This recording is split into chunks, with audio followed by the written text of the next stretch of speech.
The silence of the void is never truly silent. If you are a rookie, you think it is dead quiet. But if you have been an orbital rigger as long as I have, you hear the hum.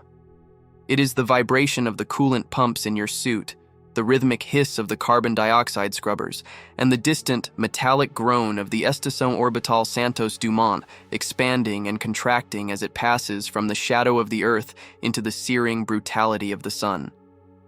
I was floating 300 miles above the Atlantic Ocean.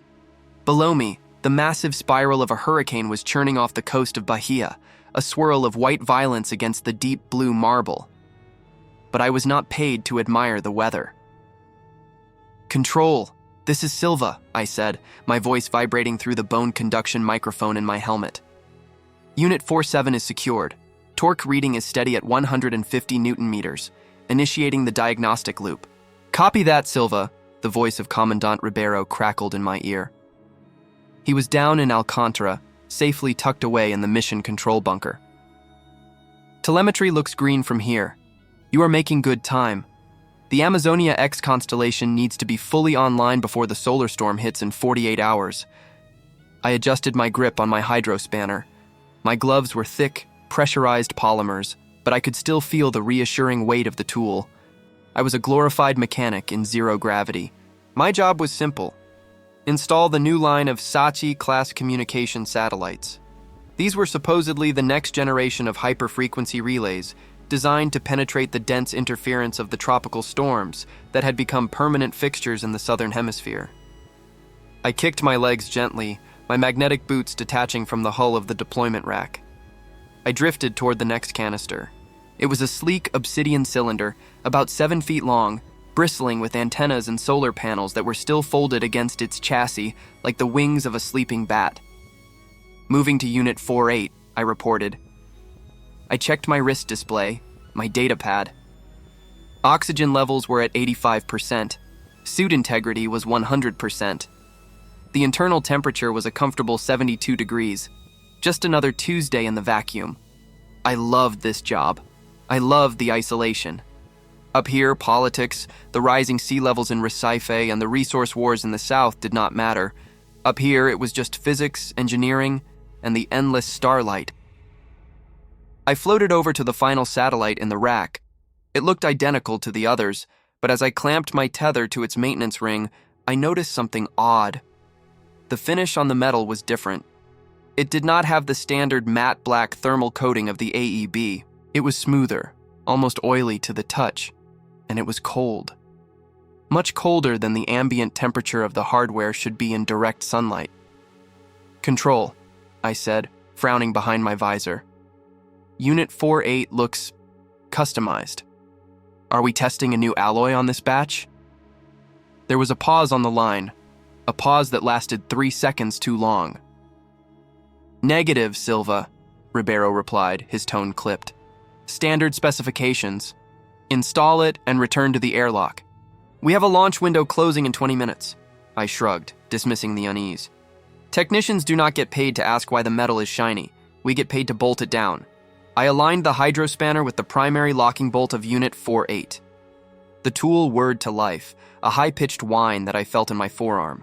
The bolt turned, but the resistance was wrong. It was heavy. I tapped my helmet light, increasing the intensity. The interface panel on the side of the satellite was not the standard AEB modular port. It was welded shut. I pulled my diagnostic tablet from my belt and plugged the hardline into the emergency service jack. "Running local diagnostics," I muttered to myself. The screen on my wrist flickered with a cascade of red text. "Error. Encryption protocol unrecognized. Biosignature detected." I blinked. Biosignature? I tapped the screen again. Satellites do not have biosignatures. Maybe a rat had crawled into the casing back in the hangar. No, that was impossible. The sterilization protocols at Alcantara were draconian. Nothing organic leaves the atmosphere without being scrubbed 3 times. "Control, I am getting a weird reading here," I said. "The diagnostic is flagging a biological contaminant inside the chassis. I am going to pop the maintenance hatch and check the wiring. Might be a fried circuit board giving a false positive." "Silva, do not open the hatch!" Ribeiro's voice was sudden and loud. It was not the calm voice of a flight controller anymore. It was sharp. "Repeat, do not breach the casing. That is a direct order. Finish the installation and return to base." I hesitated. My training as an engineer kicked in. You do not launch faulty hardware. If there was a short circuit inside, or worse, a trapped animal that had chewed through the insulation, this multi-billion-dollar piece of equipment would be space junk in a week. "With respect, Commandant, if there is a fault, I need to verify it. I am not signing off on a dud." I ignored the protocol. I was an orbital rigger. Up here, I was the king of my domain. I switched my hydrospanner to cutter mode. The laser tip glowed blue. "Silva, abort immediately! That is a Class 1... I cut the feed. Ribeiro was shouting too much and it was breaking my concentration. I sliced through the security seal. A hiss of escaping gas hit my faceplate. Not air, but something denser, swirling like white fog in the vacuum. It crystallized instantly into tiny snowflakes. Nitrogen. Liquid nitrogen coolant. My heart skipped a beat. This was not a comm satellite. This was a refrigerator. I grabbed the manual release lever and yanked the panel open.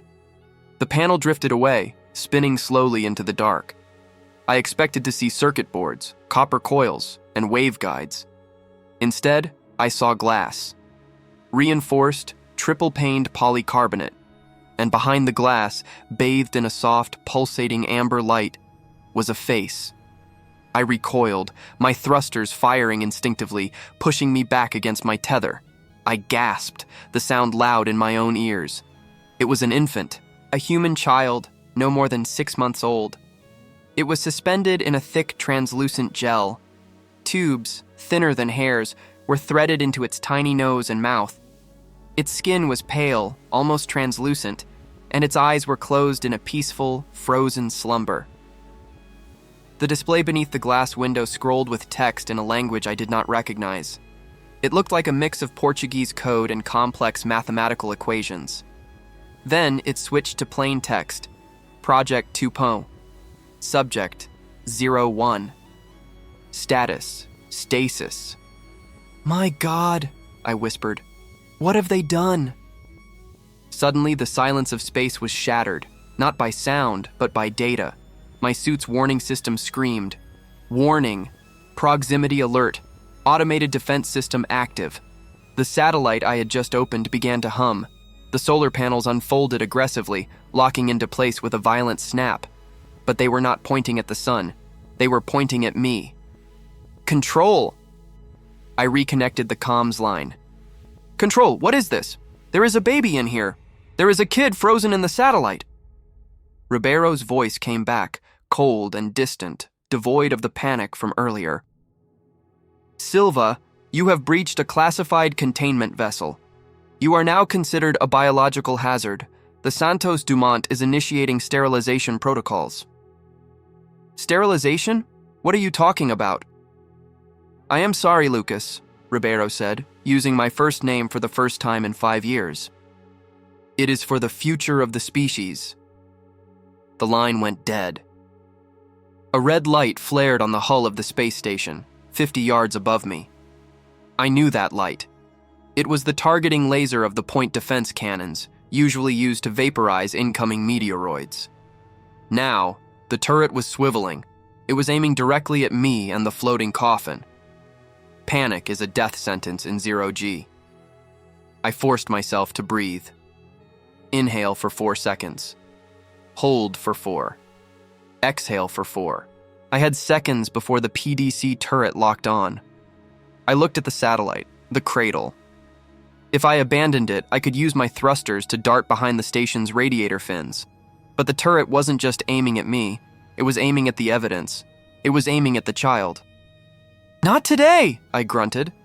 I grabbed the maintenance railing of the satellite cradle. "Hang on, kid!" I fired my suit's maneuvering thrusters at maximum output. We didn't have the mass to outrun a laser, but we had momentum. I swung us around the bulk of the deployment rack, just as the silent beam of energy sliced through the space where my head had been a second ago. The deployment rack vaporized in a cloud of molten titanium. We tumbled into the debris field.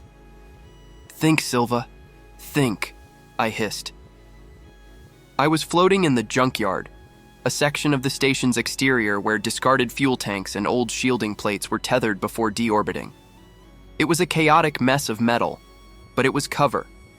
I wedged myself in the cradle between two massive empty hydrogen tanks.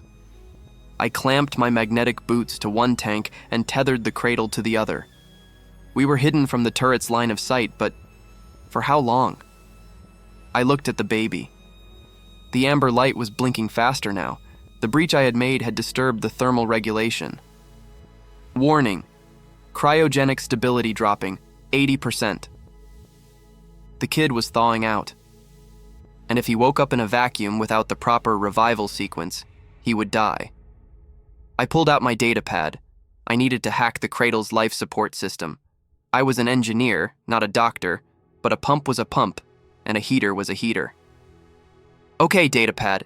Interface with external hardware. Brute force decryption. The screen spun. I used my hydro spanner to strip the wires on the cradle's access port and hotwired a bridge to my suit's battery. I needed to stabilize the temperature. Come on, I muttered, my fingers flying over the holographic keys.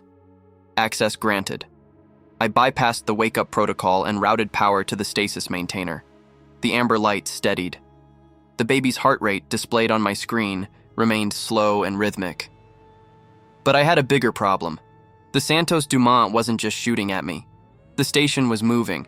I could see the thrusters firing. They were rotating the station to bring the main sensor array to bear on the junkyard. They were going to hunt me down. My radio crackled. It was not the command channel this time. It was a local, low-frequency band. Silva! It was Ribeiro. Stop shooting at me, you maniac! I shouted. I cannot stop the automated systems, Silva. They are hard-coded by the Ministry of Defense, but I can offer you a deal. A deal? I laughed, a harsh, jagged sound. You tried to vaporize me. The payload, Ribeiro said, ignoring my anger. The subject inside the capsule. It is a genetic archive, a prototype for colonization, but it is unstable. If it re-enters the atmosphere unchecked, the biological containment will fail. It carries a viral vector designed to terraform Silva. If it opens on Earth, it will rewrite the biosphere. It will kill millions.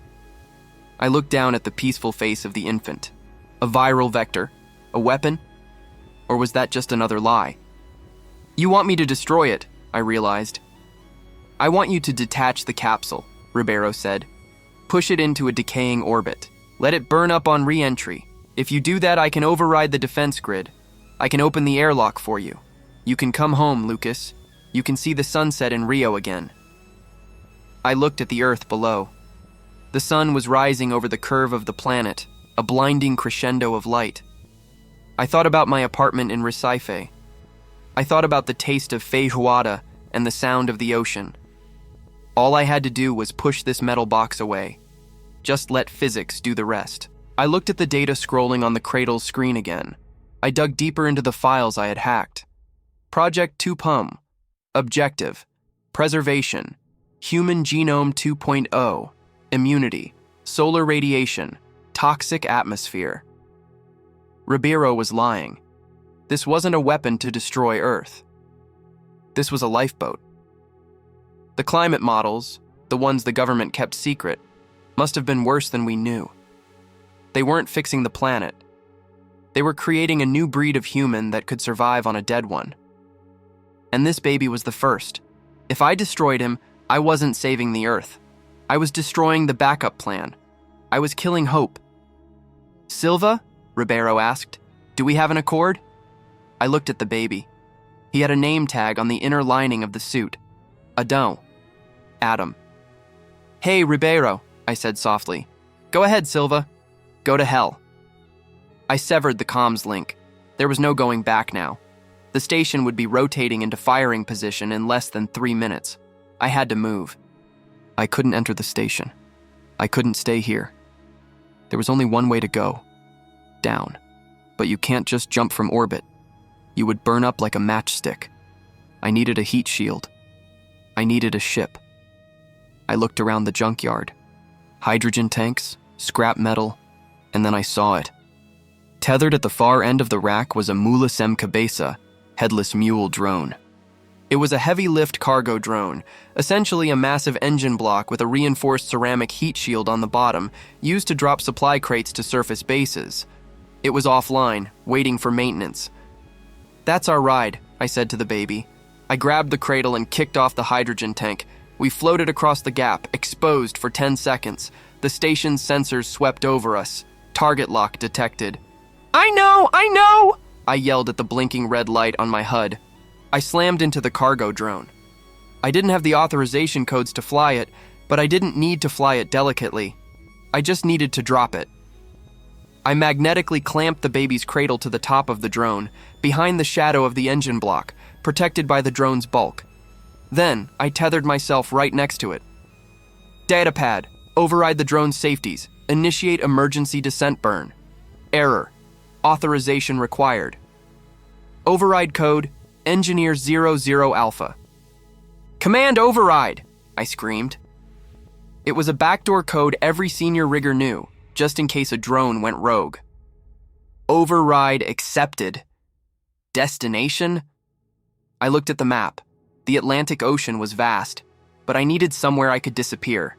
Somewhere the Brazilian Navy wouldn't look immediately. Coordinates: 3 degrees south, 32 degrees west, the Fernando de Noronha archipelago, just off the coast. Warning: fuel reserves low, re-entry trajectory steep. Do it! The defense cannons opened fire. Beams of coherent light slashed through the darkness. One struck the hydrogen tank we had just left, exploding it in a silent, brilliant fireball. The shockwave of expanding gas hit us. I punched the ignition button. The Mula drone roared to life. Because we were in a vacuum, I didn't hear the blast, but I felt the kick like a mule indeed. It slammed into my chest, pinning me against the cold metal hull. We dropped. The Santos Dumont fell away above us, shrinking into a star, but they weren't done. I saw the exhaust trails of 2 interceptor missiles launch from the station. Hold on, Adao! I yelled, though the baby couldn't hear me. We hit the upper atmosphere. The silence ended. First, it was a whisper, then a roar. The air around the drone began to glow. Pink, then orange, then a blinding white. The G-forces crushed me. My vision began to tunnel. The drone was shaking violently. It wasn't designed for a passenger, let alone one strapped to the outside. My suit temperature spiked. Warning: suit integrity compromised. External temperature, 2,000 degrees. The missiles were closing in, riding our heat signature. I had one card left to play. The drone had a cargo flare system, magnesium flares used to signal drop zones. Deploy flares! I gasped, fighting the blackouts. The drone spat out a cloud of burning magnesium. It wouldn't confuse a modern missile for long, but in the chaos of re-entry plasma, it might be just enough noise. The first missile took the bait. It detonated 500 yards above us. The shockwave hit us in the stratosphere. The drone spun. We were tumbling. The heat shield was no longer facing the wind. I could feel my skin blistering inside the suit. Stabilize! I screamed at the autopilot. Use the thrusters! The drone fired its correction jets, fighting the atmosphere. We snapped back into alignment with a bone-jarring crack. My left arm snapped. I screamed, but the sound was lost in the roar of fire. We were a meteor streaking across the Brazilian sky. The second missile was still tracking. It was diving on us. I looked at the cradle. The baby was awake. His eyes were open, and he was glowing. Not with the amber light of the machine, but with a blue, rhythmic pulse from his own skin. Suddenly, my HUD glitching out. The numbers stopped. The warnings vanished. A calm blue waveform appeared on my visor. The missile behind us abruptly veered off course, as if its guidance system had simply been erased. It spiraled harmlessly into the ocean miles away. Did you do that? I wheezed, staring at the infant through the flames. The parachute deployment charge blew. The jolt nearly tore me in half. The main chute billowed open, slowing our descent from hypersonic to subsonic. The roar of the fire died down, replaced by the howling wind of the Atlantic. We drifted down, the charred metal of the drone steaming in the cool air. We hit the water with a massive splash. The ocean was warm. I triggered the explosive bolts on the drone, separating the cradle and myself from the sinking machine. My suit acted as a flotation device. I bobbed in the swells, clutching the satellite coffin. It was night down here. The stars were beautiful. I looked up and saw a streak of light fading in the sky. The Santos Dumont? Or maybe just another lie burning up. I pulled the manual release on the cradle. The hiss of equalization was loud in the salty air. The glass slid back. Adon was crying. It was a strong, healthy cry. I unsealed my helmet and took it off. The air smelled of salt and ozone. I breathed it in, coughing up the taste of recycled air. I looked at the baby. His skin was no longer pale. It was flushing pink. But his eyes... I shone my helmet light on his face. His irises were not a normal color. They were shifting, swirling like gas giants, flecked with gold and violet. He looked at me, and for a second, I felt a pressure in my mind, a sense of gratitude that was far too complex for an infant. I looked at the horizon. I could see the lights of a fishing boat in the distance. I was a wanted man. The AEB, the government, maybe even global powers would be hunting us. I was just an orbital rigger with a broken arm and a stolen multi-billion-dollar genetic experiment. But as I looked at Adon, I realized I wasn't just a rigger anymore. The satellites I had installed were not for communication. They were arcs. There were hundreds of them up there, waiting. Adon was just the first. The world I knew, the world of routine, of obeying orders, of fixing machines, was gone. The future had just crash-landed in my arms. "Okay, kid," I whispered, paddling toward the distant lights. "Let's go find a place to hide. We have a lot of work to do." I wasn't installing the future anymore. I was raising it.